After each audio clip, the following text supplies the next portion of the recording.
verbosity as they portray a panoply of personalities under this preeminent proscenium. Please welcome Mr. Smythe and Mr. Jones.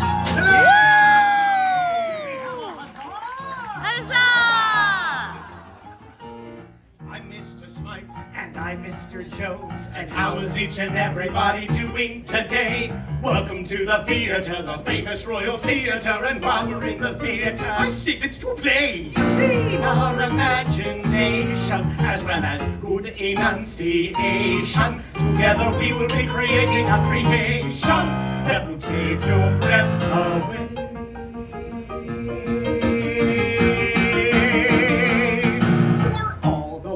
Is a stage, my friend. Attend and hark if you've an ear to lend. We're gonna tell a tale of once upon a time at the start, and there's a happily ever after at the end. Say, Mrs. Smythe. Yes, Mr. Jones. What story should we players play today? Well, today we shall render upon these boards an adventure that is most hair-raising. Well said, Mr. Smythe. Today we tell the timeless tale of Tangled. It's a very special tale of a very special girl. She's full of hopes and dreams, a little something like you. And if she puts some work into it, makes her mind up to pursue it, she can make her wish come true. And maybe I'll play hard to do, but with imagination, some courage and determination, if she can conquer all her fears and trepidation, well then she just might make it through. For all the world is a stage, my friend. Attend and hark if you an ear to lend. And here's one thing on which you can depend.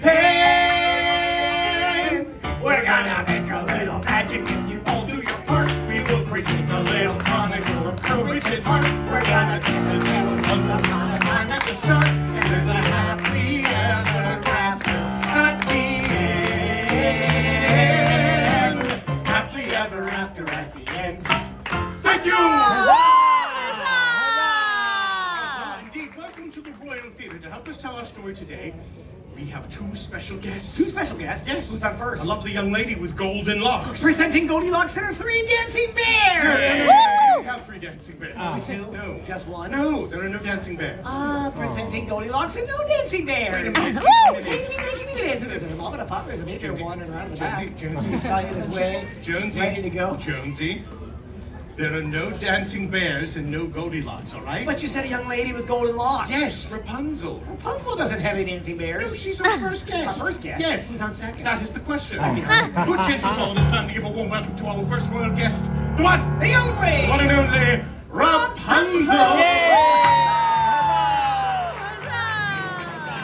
Princess Rapunzel, we are honored to be in your presence today. Oh, we are most delighted that you accepted an invitation to join us in a live performance of your story. It's my pleasure. After all, who better to help us tell the story of Rapunzel than Rapunzel? This is going to be such an adventure. Yes, now remember, we're here to assist you in any way we can. Should you want to know where to stand, we shall show you. Should you want to know what to say, we will tell you. Should you wish to recognize one of us for most outstanding performance by a player in a leading role, drama or comedy, we shall kneel before you in humble gratitude. I'm sure you will be wonderful. Very well then. Are you ready? Yes. Then let the play begin.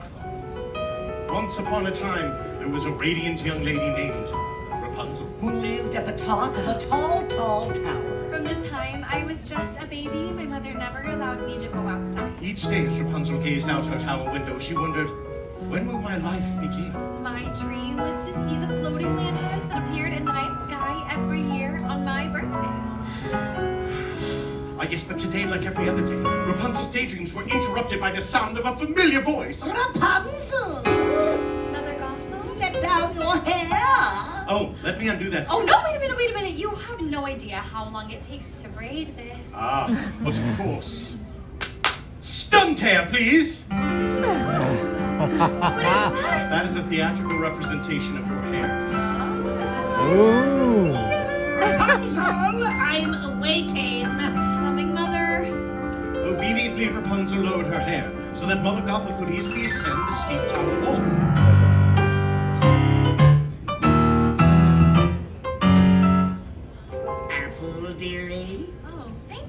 should be noted by all in attendance that Mother Gothel was not Rapunzel's real mother. That's right. I was kidnapped by Mother Gothel when I was just a baby. And why was Rapunzel kidnapped? Oh, Mr. Jones! Because of her magic hair. Yes, which keeps Mother Gothel The fairest of them all.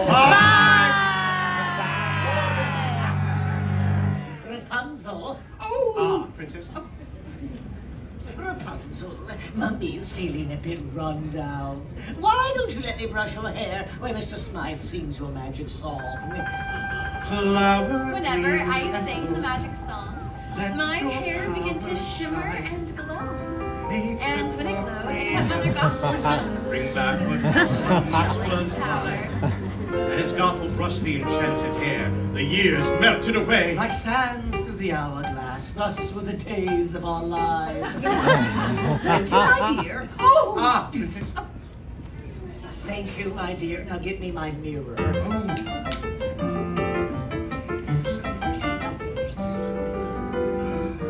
Do you know what I see? I see a strong, confident, beautiful young lady. Oh, look, you are here too. Realizing this could be her last opportunity, Rapunzel summoned up the courage to ask. Mother, I was wondering, since it's my birthday tomorrow, would you please take me to see the floating lanterns? It's my only birthday wish. Absolutely not, Rapunzel. Oh, sorry. Sir Samuel, flower, gleaming gold, let your power shine, make the clock reverse from back once mine. Ta-da!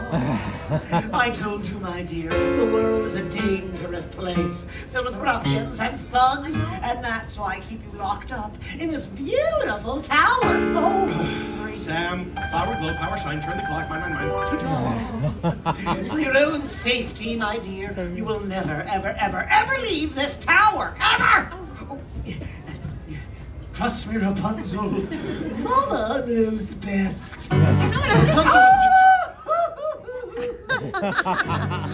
Rapunzel was determined to see the floating lanterns, so she did what any imprisoned 18-year-old girl would do. She packed up the frying pan and headed for the window. Looking down, Rapunzel spotted a young man climbing up the tower. A stranger! As the young man hauled himself up into a tower room. Aww. Huzzah! Wait. Good gentles all, a hearty huzzah for Flynn Rider! Quickly, Rapunzel did what any imprisoned 18-year-old girl who just knocked out a climbing stranger would do. After that, he went through his belongings, found the royal crown, and hid it. Now, surely I can convince him to take me to see the floating lantern. What Rapunzel didn't know was that the crown was stolen. Flynn was a wanted man. Look here, Blondie. There is no way that I will ever take you to see the floating lantern. No, okay, I don't think you to see the lantern. Anything to get that crown back. And so Rapunzel let down her hair. And down the tower they climbed. Okay, this isn't weird. Climbing down here. And as they scaled down the stone wall, the stranger introduced himself as... Flynn Rider. Huzzah! Say, Oh, a hairbrush, Flynn! her feet were on the ground and they were off and running on their new adventure. I can't believe I did this! This is so fun! I just hope we don't run into any ruffians. I thought... Hoping to end this adventure as quickly as possible. And avoid being arrested by the royal guards, Flynn said. Hey, are you hungry? I know a great place for lunch. And thus he led the way to the Snuggly Duckling Tavern. Which, as it turns out, was filled with ruffians and thugs. Whoa! Would you look at this bunch? What a mean-looking bunch of ruffians and thugs. And would you look at that guy? Never trust anybody with a mustache, especially a milk mustache. And don't be fooled by this little princess costume. Pretty sure I saw her on the kingdom's most wanted list. You know, I think it'd be a whole lot safer if we just turned you around and got you back home. What do you say, Blondie? Let's get you back to that tower and get that crown, huh? Excuse me. Are you Flynn Rider? Do I look like Flynn Rider? What do you think? Does he look like Flynn Rider? No! She said no! Give me back my stranger! I need him to take me to see the floating lanterns. It's my dream. Don't any of you Dream? I had a dream once.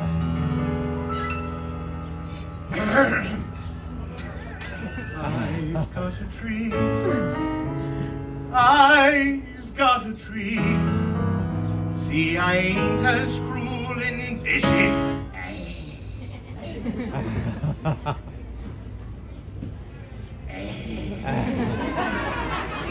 The children love you. As I see.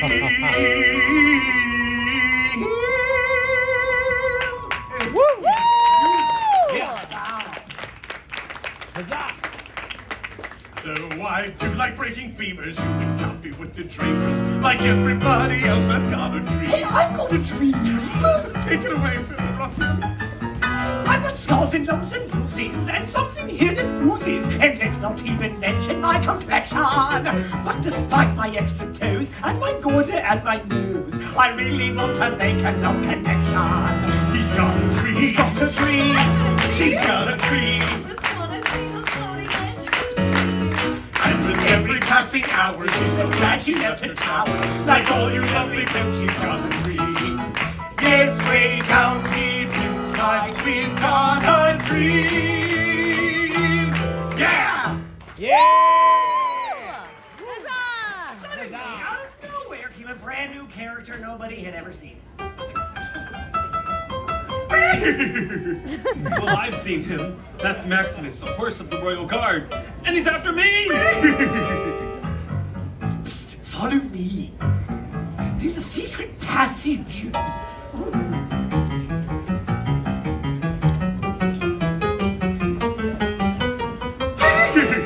Run! They ran for Maximus through a twisting, turning cave. Until at last we broke out into the sunlight, only to realize...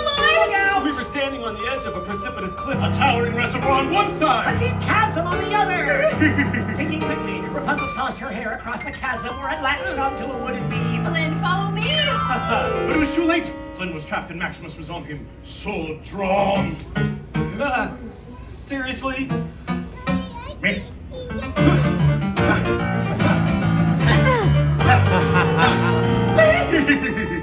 What? Sorry, I'm a little hoarse. Oh. Suddenly, with a swift parry and thrust, Maximus knocked the frying pan out of Flynn's hand. That's not good. Flynn, catch! Got it! And thus Flynn's able to follow Rapunzel to safety! Huzzah! The victory was short-lived, but Maximus kicked his hooves against the reservoir. Sometimes he kick, releasing a flood of water. Flynn and Rapunzel found themselves trapped in a cave, too dark to find their way out, with the water level rising. I never should have left my tower.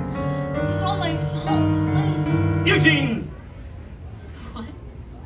My real name is Eugene Fitzherbert. Someone might as well know.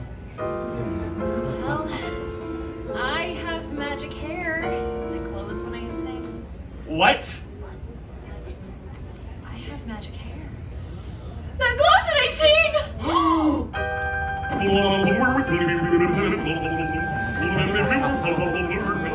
Rapunzel's hair illuminated the water with its magic light and led them out of the cave. Huzzah! Let's hear it to the backside of water!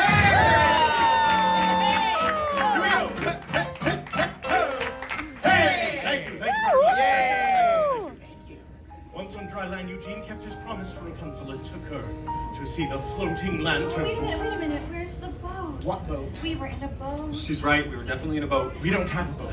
Oh, but it was so romantic. You can't leave that part out.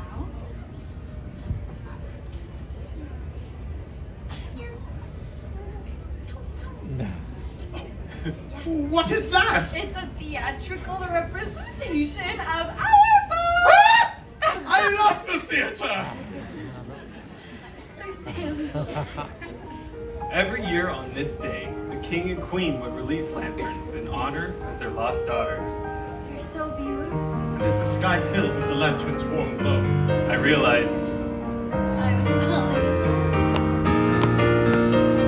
And at last I see the light, and it's like a fog has lifted,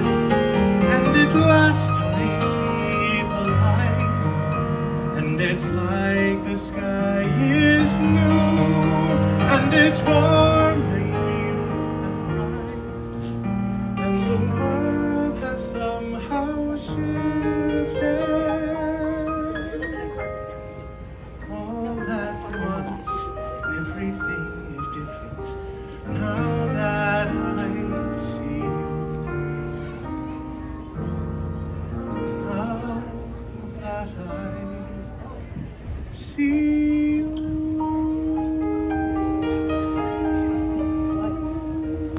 נחזור לפה.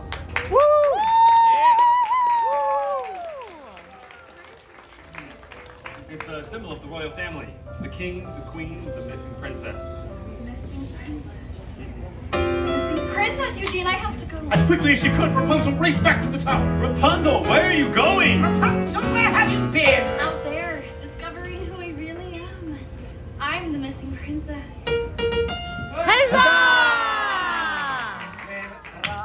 So you figured it out. But you and your magic hair aren't going anywhere. You're staying right here, keeping me the fairest of them all.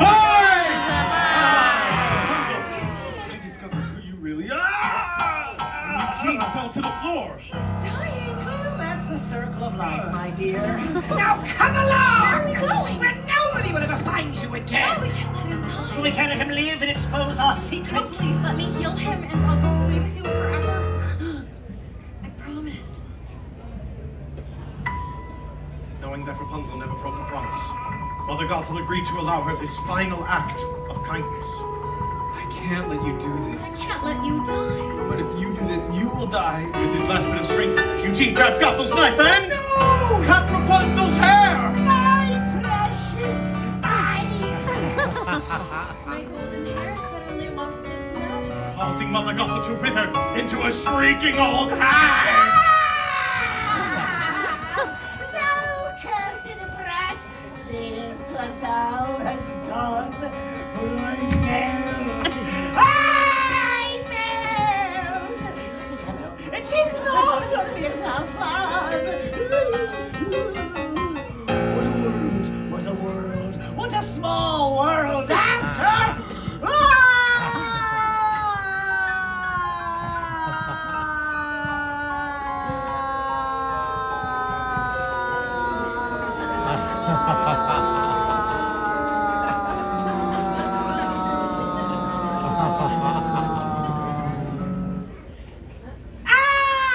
Is this wall actually stretching? Your imagination.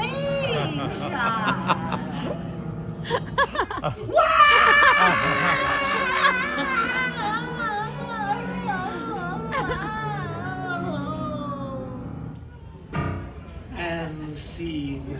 Yeah!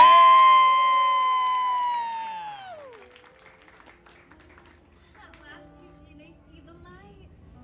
Everything is different now that I see you. And with his last breath, Eugene uttered the words, You were my new tree. And you were mine. Rapunzel was heartbroken.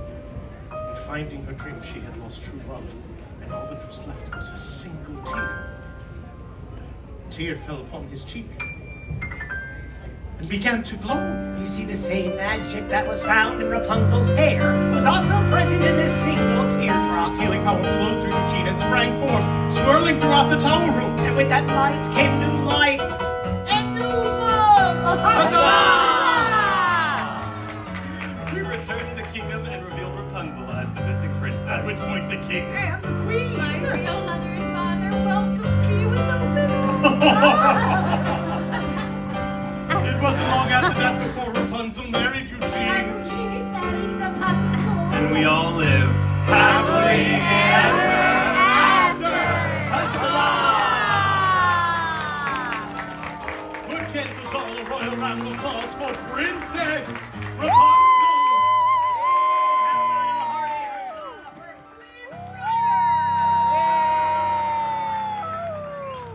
Now, my friends, put your hands together for the spectacular Sir Samuel of Morocco on here. And so we need a little magic and you all did your part. Yes, we created us a chronicle of courage and art. We told a fairy tale and once upon a time at the start. And had a happy ever after. Happy end. Happily ever after at the end. Mr. Jones,